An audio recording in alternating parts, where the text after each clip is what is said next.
प्रेम आचार्यले नयाँ बानेश्वर संसद भवन अगाडि आत्मदाह गर्दा प्रेम आचार्यले नयाँ बानेश्वर संसद भवन अगाडि आत्मदाह गर्दा तत्कालीन मेयर बालेन शाहले तत्कालीन मेयर बालेन शाहज्यूले म तपाईकै भाषामा सोध्न चाहन्छु प्रधानमन्त्रीज्यू, म तपाईकै भाषामा सोध्न चाहन्छु प्रधानमन्त्रीज्यू, के राज्य साँच्चीकै यति निरीह र असफल भइसकेको हो? के राज्य साँच्चीकै निरीह असफल भएको हो? के आफ्ना पीडा सुनाउन नागरिकहरूले आफ्नै शरीरमा आगो लगाउनु पर्ने अवस्था आउँछ? के आफ्ना पीडा सुनाउन नागरिकले आफ्नै शरीरमा आगो लगाएर मर्नुपर्ने अवस्था आउँछ?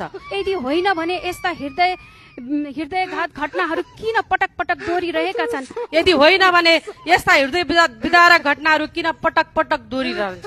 अब कालो चस्मा खोल्ने बेला आएको छ। प्रधानमन्त्रीज्यू, अब कालो चस्मा खोल्नुहोस्। साझा यातायातको हरियो बसलाई निलो पोतेर नागरिकको सुरक्षा महसुस गरिँदैन।